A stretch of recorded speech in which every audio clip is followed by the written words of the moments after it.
Jésus, gloire à Dieu. Que le nom de l'Éternel soit béni, que le nom de l'Éternel soit célébré en majesté. Bienvenue à une autre dimension, votre plateforme préférée. Alléluia.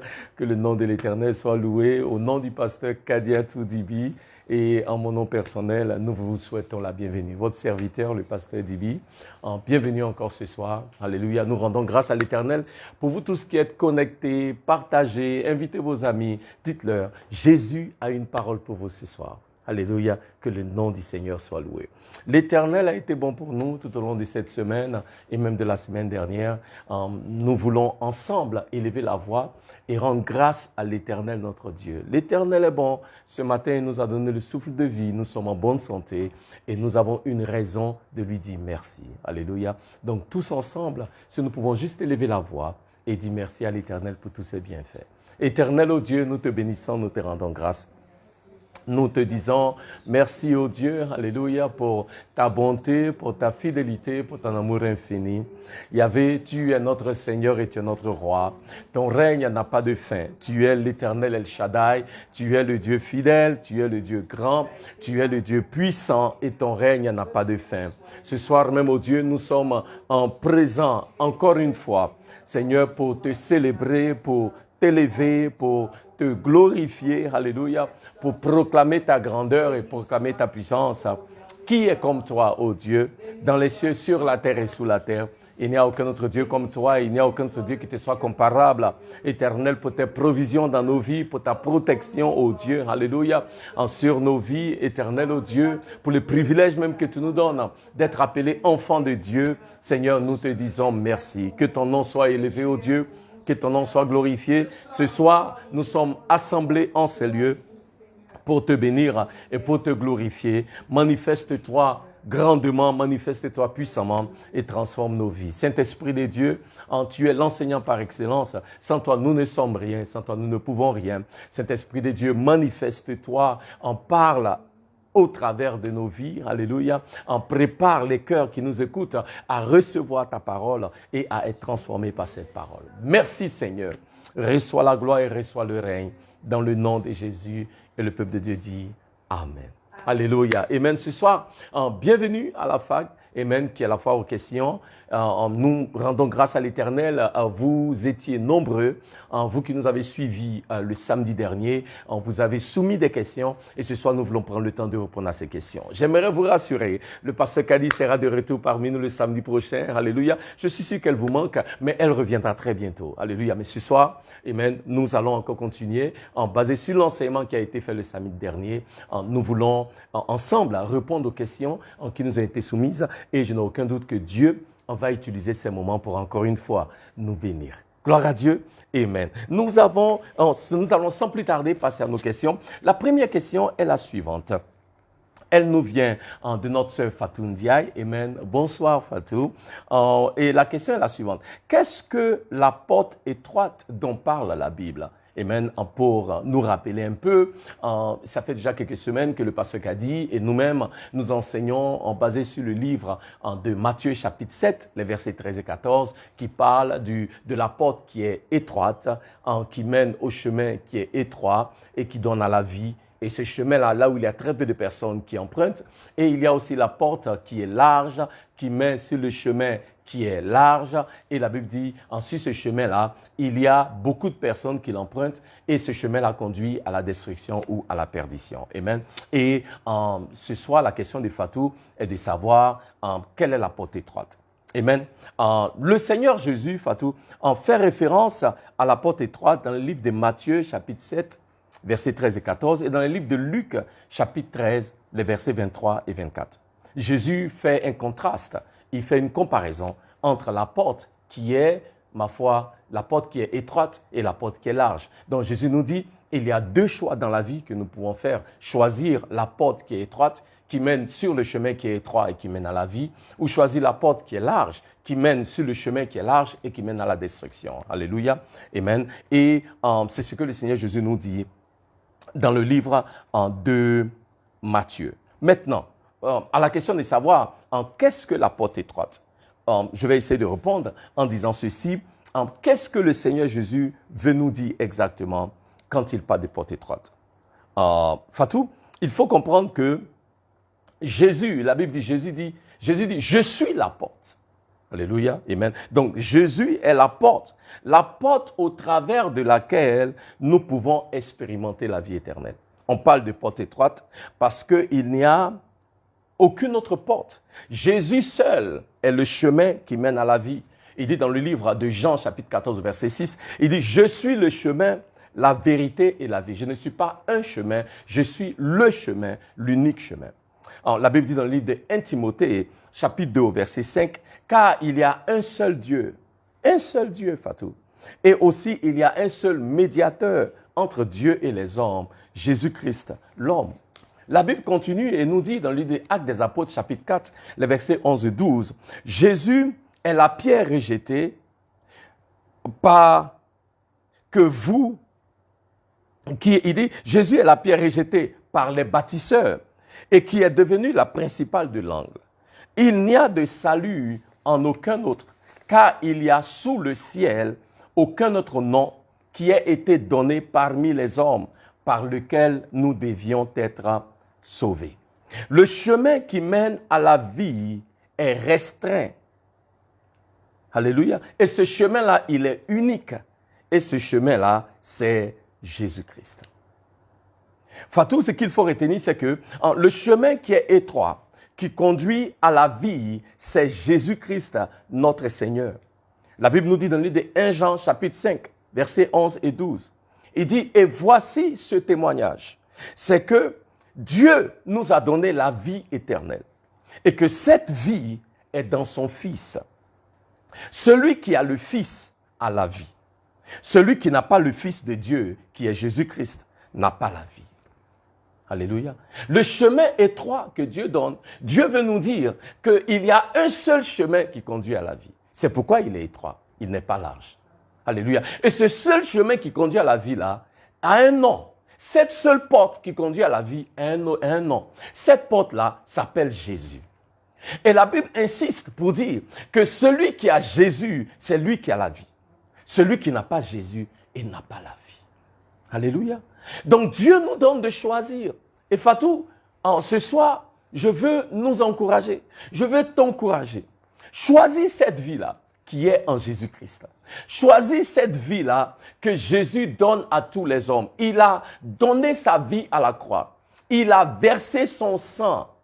Il s'est sacrifié pour que les hommes soient réconciliés avec Dieu le Père. Il n'y a de salut en aucun autre. Le salut est seulement en Jésus. C'est seulement en Jésus que nous avons l'assurance de la vie éternelle. C'est le don gratuit de Dieu qu'il a donné à l'humanité pour que l'homme ne périsse pas, mais qu'il expérimente la vie. N'est-ce pas que la Bible nous dit dans le livre de Jean 3,16 que Dieu a tant aimé le monde et qu'il a donné son Fils unique, Jésus-Christ, et que quiconque croit en lui ne périsse point, mais qu'il ait la vie éternelle. Alléluia. Et ma prière ce soir pour toi, Fatou, est que tu comprennes que ce chemin étroit-là a un nom. Ce chemin étroit qui mène à la vie, c'est Jésus. Il n'y a aucun autre nom, il n'y a aucune autre personne. Il n'y a que Jésus qui a été donné pour conduire les hommes à la vie. Éternel, je prie ce soir que tu touches le cœur de Fatou. Seigneur, oh Dieu, toi qui es le Dieu fidèle et toi qui es le Dieu grand. Éternel, il fut un temps où nous aussi, nous ne te connaissions pas. Mais tu t'es révélé dans nos vies. Tu as touché nos cœurs. Tu nous as transformés. Éternel, ce soir même, révèle-toi à Fatou. Touche son cœur. Transforme sa vie. Et donne-lui d'expérimenter la vie, la vraie, qui vient en mettant notre foi en Jésus-Christ, notre Seigneur. Éternel, tu as dit que si nous croyons en Jésus comme étant ton Fils, et si nous croyons véritablement dans nos cœurs que Dieu l'a ressuscité des morts, nous serons sauvés. Je te dis merci au Seigneur, alléluia. Éternel, oh Dieu, de te révéler dans la vie de Fatou ce soir même, alléluia. Et de lui donner de voir et de comprendre que la vie est seulement en Jésus et en personne d'autre, ni en rien d'autre, dans le nom de Jésus. Amen. Alléluia, amen. Deuxième question. La deuxième question nous vient de Thierry à Bassi. Et Thierry nous dit, la porte étroite Cela signifie-t-il que le chemin qui conduit à la vie est difficile et impraticable? Que joue réellement le rôle de la grâce et notre croyance? Donc, Thierry veut dire, que signifie-t-il? Le chemin qui conduit à la vie est difficile et impraticable. Que joue réellement le rôle de la grâce et de notre foi? Thierry, merci pour la question. Le chemin, je dirais, le chemin qui mène à la vie, Thierry, n'est pas facile, il n'est pas aisé, mais il est praticable. Luc chapitre 13, verset 24 nous dit ceci, Thierry. Le Seigneur Jésus fait référence, je vais dire, les mêmes paroles que nous trouvons dans Matthieu chapitre 13, chapitre 7, versets 13 et 14. Les mêmes paroles sont reprises par Luc, dans le livre de Luc chapitre 13, verset 24. Donc, il parle de la même chose pratiquement. Le Seigneur Jésus nous dit, « Efforcez-vous d'entrer par la porte étroite, car, je vous le dis, beaucoup chercheront à entrer et ne le pourront pas. » Alléluia. Donc, le Seigneur dit que nous devons nous efforcer de rentrer par la porte qui est étroite. C'est Thierry. Thierry, je veux que nous comprenions ceci. Le mot, il est bon, quand on étudie ce passage, le mot s'efforcer est le mot grec agonizomai. Agonizomai. Et agonizomai, de agonizomai, nous avons le mot français agonie. Donc le Seigneur dit, efforcez-vous d'entrer par la porte étroite en agonisant. Alléluia. Amen. L'implication ici, c'est que ceux qui cherchent à entrer par la porte étroite doivent le faire avec des efforts supplémentaires. Ils doivent s'allonger. Ils doivent faire, comment dirais-je, le mot en anglais, c'est « they need to strain themselves ». C'est-à-dire que la Bible fait référence à un athlète qui court les 100 mètres et vers la fin, il s'étend pour pouvoir finir et finir bien. Alléluia. Il fait un effort supplémentaire pour finir le premier, pour finir bien. Alléluia. Amen. Donc, il y a des efforts que nous faisons. Amen. Et la Bible dit, nous devons nous efforcer d'entrer par la porte qui est étroite. Et je pense que dans les jours qui viennent, le pasteur Kadi nous parlera encore beaucoup plus en détail de la porte étroite, puisque le samedi dernier, on a beaucoup plus parlé de la porte qui est large. Mais bref, pour répondre à la question de mon frère, amen. Donc, il faut que nous comprenions déjà que cette porte-là, pour rentrer dans cette porte, puisque la Bible même dit, efforçons-nous, ça veut dire qu'il y a un type d'effort que nous devons fournir. Ayant dit cela, Thierry, cela doit être clair, que ce ne sont pas nos efforts qui vont conduire au salut. Alléluia. Car le salut, la Bible dit, et maintenant pour aborder un peu la seconde partie de la question de Thierry, la Bible dit que le salut est par la grâce de Dieu au moyen du don de la foi. Éphésiens chapitre 2, versets 8 et 9. Alléluia. Donc, le salut, ce n'est pas par nos efforts. Le salut, c'est par la grâce. Donc, le rôle de la grâce, c'est quoi? Le rôle de la grâce, c'est que pour être sauvé, c'est par la grâce de Dieu, par le moyen de la foi. Et c'est comme ça que nous pouvons être sauvés. Mais Thierry, pour rentrer dans la porte qui est étroite, c'est difficile pour 3 raisons. Il y en a plus, mais je vais donner déjà 3 raisons. 1, à cause de l'opposition de l'orgueil de la chair. Alléluia. C'est ce qui rend l'entrée là difficile. Ce n'est pas que Dieu rend ça difficile. Amen. Mais c'est parce que la chair va opposer que tu rentres. La chair n'a pas de problème que tu rentres par la porte qui est large. Mais la chair a un problème que tu rentres par la porte qui est étroite. Donc il y a l'opposition, il y a l'orgueil de l'homme. 2, il y a l'amour que nous avons naturellement pour les choses de péché. La Bible dit, nous naissons pécheurs à cause du péché d'Adam à l'origine. Donc, nous avons une inclinaison beaucoup plus sur les choses de la chair et du péché que de ce qui est de l'esprit et du Seigneur. Alléluia. Donc, nous avons une inclinaison naturelle vers le péché. Et troisièmement, il y a aussi l'opposition du monde et de Satan. Donc ce chemin-là, il n'est pas facile à emprunter, ok, parce qu'il y a des oppositions. Le chemin qui est large là, tout le monde s'en va. C'est pourquoi ils sont nombreux.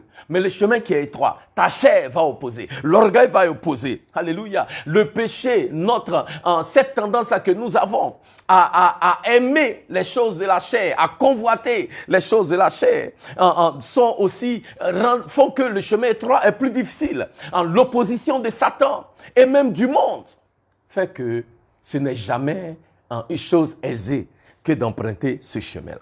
Mais je conclus en disant ceci, qu'il dit, efforcez-vous. En Thierry, efforçons-nous, c'est une exhortation beaucoup plus. Amen. Ou dirais-je, un commandement que le Seigneur nous donne, à nous repentir et entrer dans la porte étroite, plutôt que de rester comme des spectateurs et juste regarder cette porte étroite. Donc le Seigneur nous exhorte. Faisons un effort pour emprunter cette porte-là, parce que c'est la porte qui mène à la vie. Alléluia. Ne restons pas juste à regarder. Il dit, efforcez-vous d'entrer, car je vous le dis, beaucoup chercheront, un jour viendra où beaucoup chercheront à entrer et ils ne pourront pas. Alléluia. Donc le Seigneur nous exhorte à emprunter cette porte-là, quelles que soient les oppositions de la chair, du diable, du monde, quel que soit ce qui veut nous empêcher, et même nous devons nous efforcer d'y entrer. Parce que c'est là qu'il y a la vie. Alléluia. Amen. C'est là qu'il y a la vie. Gloire à Dieu. Amen. Donc, là où il y a lieu de nous repentir, d'abandonner ces voies-là qui n'honorent pas Dieu et qui n'honorent pas le Seigneur, nous devons le faire, pour que nous puissions rentrer. Le Seigneur Jésus a dit que si nous devons rentrer nous devons nous efforcer pour rentrer dans la vie éternelle. Et si nous devons y entrer avec seulement un bras, avec seulement un œil, avec seulement une jambe, nous devons le faire. Alléluia. Amen. Gloire à Jésus. Troisième question. Notre troisième question nous vient de Conan Abonois. Bonsoir Conan. Et Conan nous dit, bonjour pasteur. Si la porte est étroite et resserrée, comme le dit Jésus, comment son joug peut-il donc être doux et son fardeau léger, comme mentionné dans Matthieu 11:30? Merci Conan. Conan dit, mais le Seigneur dit, la porte est étroite et resserrée. Ce n'est pas facile d'y entrer. C'est difficile d'y accéder. Comment nous dit-il encore que son joug est doux et son fardeau léger dans Matthieu 11:30? Merci Conan. Conan, je vais dire ceci, le joug qui est doux et le fardeau qui est léger ne veulent pas dire que la vie en Jésus est ni sans effort, ni sans sacrifice. Ok, donc je veux d'abord établir ça. Ok, donc il faut que ce soit clair, parce que ce n'est pas parce que on a pris, là il y a un passage où Jésus dit, le chemin il est étroit, il est resserré, ce n'est pas facile d'être là-dessus, et puis Jésus dit encore, donc c'est un peu comme si Jésus se contredit quoi. Non, cela n'est pas le cas. Il faut déjà retenir que ce n'est pas parce que le Seigneur Jésus a dit que son joug est doux et que son fardeau est léger, que la marche dans le Seigneur est sans effort ni sans sacrifice. Donc, il faut que nous retenions ça. Très important. OK, Conan? 1. 2. Conan, maintenant, il faut apprendre à utiliser les passages de la Bible dans leur contexte. OK. Dans le livre de Matthieu, chapitre 11, verset 30, il faut comprendre, Jésus parle et il s'adresse aux pharisiens. OK. Et je m'explique. Qu'est-ce que Jésus est en train de dire? Jésus parle concernant ce que les pharisiens, en tant que les docteurs de la loi et les religieux de l'époque, ont fait. Quand Moïse est venu, quand vous étudiez la Bible, quand Moïse est venu, Moïse a donné 10 commandements de la part du Seigneur. Les 10 commandements qui ont été donnés étaient là pour aider, d'abord pour aider à comprendre le plan de Dieu et la volonté de Dieu pour les hommes, mais aussi à régir la vie des hommes en société.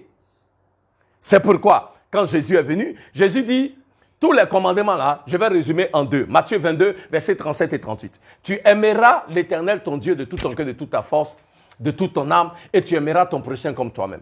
Donc, Jésus dit, tous les commandements là, c'est en résumé en 2 commandements. Aime Dieu, aime ton prochain. Si tu as fait les 2 là, c'est fini. Alléluia. Maintenant, ce qui s'est passé en Israël en ce temps-là, c'est que les 10 commandements qui ont été établis par Moïse ont été interprétés par les pharisiens en plus de 100 commandements. Que maintenant, les gens devaient observer. Donc le Seigneur Jésus reprend les pharisiens et il dit aux pharisiens, écoutez pharisiens, vous exagérez. Parce que Dieu a donné 10 commandements. Vous avez pris les 10 commandements là. Vous en avez fait une histoire qui aujourd'hui est devenue sur le peuple un fardeau et un joug. Donc au lieu de les libérer, vous les avez rendus plus esclaves encore. Et comment je peux dire ceci? C'est ce que la religion fait. Parce que la religion lie les gens. Et la religion met des fardeaux sur les gens. Ce n'est pas ce que Jésus veut. Ce n'est pas ce que Jésus... Jésus est venu pour libérer les captifs. Jésus n'est pas venu pour ajouter encore des fardeaux sur nous. Alléluia. Donc c'est ce que le Seigneur Jésus dit. Quand il dit, mon joug est léger. Et il dit quoi? Mon fardeau, le joug est doux et mon fardeau est léger. Jésus dit au peuple, d'abord il s'adresse et il reprend les pharisiens en leur disant, ce n'est pas ce que Dieu a fait. Vous êtes en train de mettre des commandements d'hommes. Vous avez mis de côté les commandements de Dieu et maintenant vous avez établi des commandements qui ne sont que des commandements d'hommes et qui sont maintenant un fardeau sur les gens. Ok? Donc Jésus dit, non, moi je suis venu pour ne pas que vous continuiez de porter ce fardeau-là. Parce que c'est une charge sur le peuple. Alléluia. Je donne un exemple, Conan. Un exemple de fardeau. Ok? Au temps de Jésus, pour expier les péchés du peuple, il fallait apporter un sacrifice. Ok? Le sacrifice là, en fonction des moyens de celui qui apporte le sacrifice. Si tu as les moyens, tu peux apporter une brebis. Si tu n'as pas les moyens, tu apportes une chèvre ou tu peux apporter... Ceux qui n'avaient rien pouvaient venir avec un pigeon. Est-ce que vous comprenez? Ce que les pharisiens faisaient, c'est que les pharisiens ont établi un business dans le temple. C'est eux qui vendent les moutons, les chèvres et tout ça. Et si tu n'achètes un mouton en dehors du temple ou un pigeon en dehors du temple, quand tu arrives dans le temple, ils vérifient. Et quand ils voient que ce n'est pas un de leurs pigeons de leur business, on te dit de retourner avec. Un exemple de fardeau qui était sur le peuple. Parce que le mouton qui était vendu dans le temple, qui était le business des pharisiens, il était certainement plus cher que ce qui était sur le marché. C'est un exemple de fardeau. Et Jésus dit, en moi, vous n'avez pas besoin d'aller payer sacrifice, tout ça là. Mettez votre foi en moi pour expérimenter le salut. Ce n'est pas par les sacrifices, ce n'est pas par les efforts humains, ce n'est pas par le respect de rites. Des prières qu'on fait 10 fois par jour, 15 fois par jour. Non, Jésus dit, seulement crois en moi.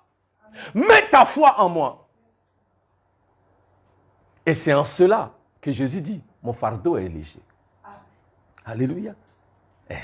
Maintenant, même quand Jésus dit que le chemin est étroit, c'est parce que le même Jésus dit non. En Luc chapitre 9, verset 23, il dit que celui qui sera mon disciple, n'est-ce pas? Allez-y lire, vous allez voir. Hein, Conan? Qu'est-ce que Jésus a dit? Celui qui sera mon disciple, qu'il se renie soi-même, qu'il porte sa croix chaque jour et qu'il me suive.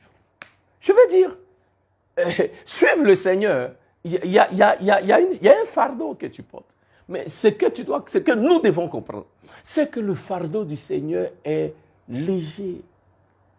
Parce que je vous ai dit, et Jésus nous dit, dans le passage que nous étudions présentement, il y a 2 chemins. Il y a le chemin qui est étroit, il y a le chemin qui est léger. Bien-aimés, si vous pensez que le fardeau de Jésus est lourd, essayez celui de la religion ou celui des marabouts. N'est-ce pas que c'était pas mieux, on peut témoigner? Quand tu vas voir un marabout, pour solutionner, on te dit, va chercher un mouton qui est vert, un bœuf qui est gris, avec une poule qui est marron. Non, oui. Nombreux parmi vous le faites. Ce sont des charges. Jésus dit, non, dans les choses spirituelles, il y a toujours des charges. Mais c'est que la charge en Jésus, cette charge-là, elle est légère et elle est douce. Et c'est ce qu'il faut que nous comprenions. Parce que Jésus veut que nous comprenions, à tout point de vue, il y a une forme de fardeau que tu vas porter. Mais le fardeau que moi je te mets là, ce fardeau-là, il est nettement moins lourd. Ce fardeau-là, il est 100 fois plus léger que ce que tu auras avec le diable. Parce que la réalité est que, tout comme Jésus dit, il y a 2 portes, il y a 2 chemins, il y a 2 destinations, il y a toujours 2 formes de fardeau. Que vous le vouliez ou pas, vous portez un fardeau. Si tu es en Jésus, tu portes un fardeau. Si tu n'es pas en Jésus, tu portes un fardeau plus lourd. Et c'est ce que le Seigneur dit. C'est pourquoi la Bible dit, la bénédiction qui vient de Dieu, elle enrichit et ne se fait accompagner d'aucun chagrin. Parce que quand le diable te bénit, le fardeau là, tu vas le porter. Ça va t'alourdir jusqu'à la fin de tes jours. Donc, Conan, voici ce qu'il faut que nous comprenions.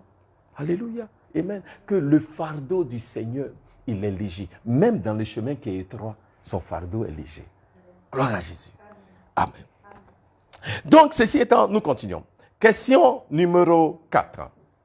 Je suis en train de voir mon temps. Oh, bien-aimé, c'est merveilleux de passer ce temps avec vous. J'oublie même un peu le temps que nous avons. Amen. Mais en patientez un peu, donnez-nous une dizaine de minutes et on en aura fini.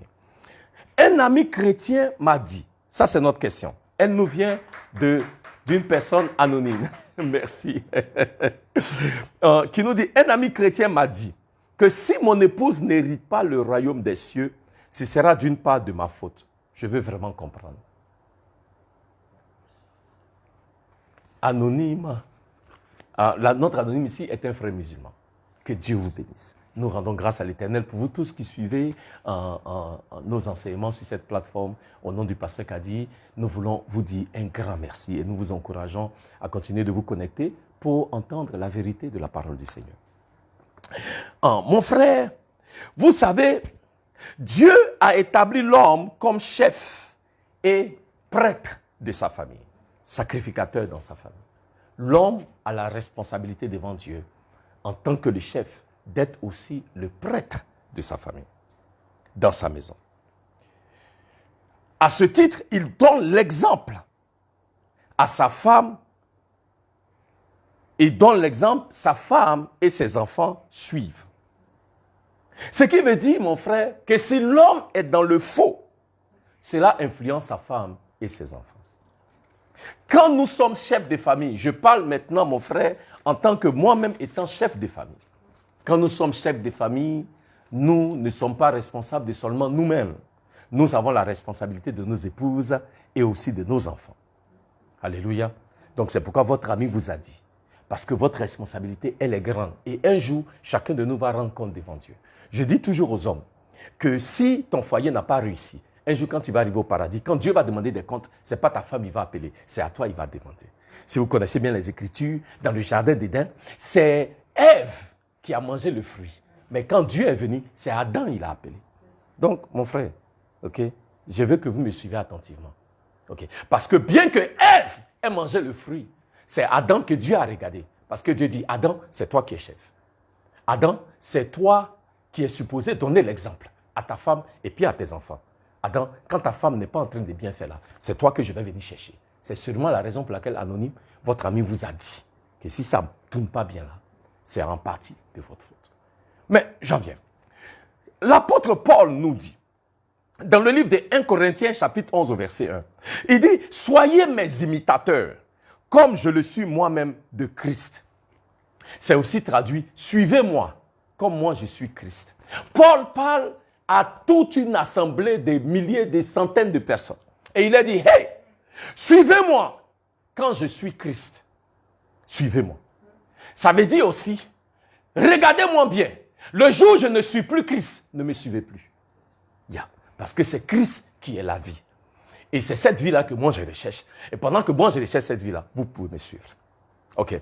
Au verset 3, il dit ceci. Il dit, je veux cependant que vous sachiez que Christ est le chef de tout homme. Donc, mon frère, tu es chef, mais il y a un chef aussi sur nous. Il y a un chef sur ta tête, il y a un chef sur ma tête. Que l'homme est le chef de la femme. Parce que bien que je sois le chef de la femme, j'ai un chef aussi sur ma tête. Alléluia. Et que Dieu est le chef de Christ. Alléluia. Donc Christ est Dieu est le chef de Christ. Christ est mon chef et moi je suis le chef de ma femme.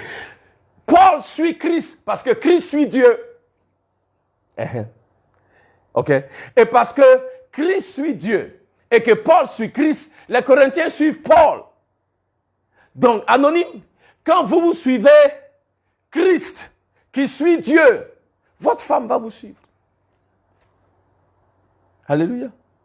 Votre femme vous regarde. Alors, comment vous adorez et qui vous adorez est très important. Ce n'est pas quelque chose à prendre à la légère. Vous savez, quand vous êtes seul, il y a des choix que vous faites. Ça n'implique que vous. Mais quand maintenant vous avez une épouse et que aussi vous avez des enfants, il faut faire attention aux choix que nous faisons parce que ces choix-là n'impliquent plus nous seuls. Ça implique et l'épouse et les enfants qui viennent. Alléluia. Amen. Et c'est pourquoi nous devons nous assurer que le chemin sur lequel nous sommes, que ce chemin-là est vraiment de Dieu. C'est pourquoi nous ne pouvons pas juste prendre les choses comme ça pour argent comptant. Et dire, ah non, ça a toujours été comme ça. Donc c'est comme ça. Non, ce qui est comme ça n'est pas toujours comme ça. Ouais. Il faut sérieusement chercher la face du Seigneur. Et dire, Seigneur, maintenant l'affaire là, ce n'est plus moi seul. Seigneur, si je vais périr, tous ceux-là, ils vont périr avec moi. Et c'est pourquoi, Seigneur, je vais être sûr que le chemin sur lequel je suis là, c'est le chemin qui est la vérité. Pour que tous ceux qui viennent après moi, eux aussi, ils expérimentent ce chemin-là qui donne la vie. Et si, mon frère, si vous voulez vraiment que votre femme puisse hériter de la vie éternelle, parce que dans votre question, je vois quand même, vous avez un souci de voir votre femme. Parce qu'apparemment, ce que votre ami vous a dit, ça ne vous a pas laissé indifférent.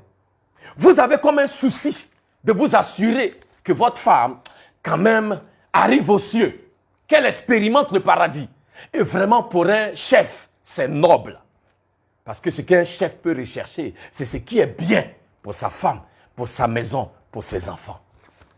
Et vous posez la question parce que vous voulez ce qui est bien pour votre famille. Alléluia. Et parce que vous voulez ce qui est bien pour votre famille, je veux vous dire ceci. La Bible dit qu'il y avait un geôlier dans le livre des Actes des Apôtres, chapitre 16, qui surveillait des gens qui étaient en prison.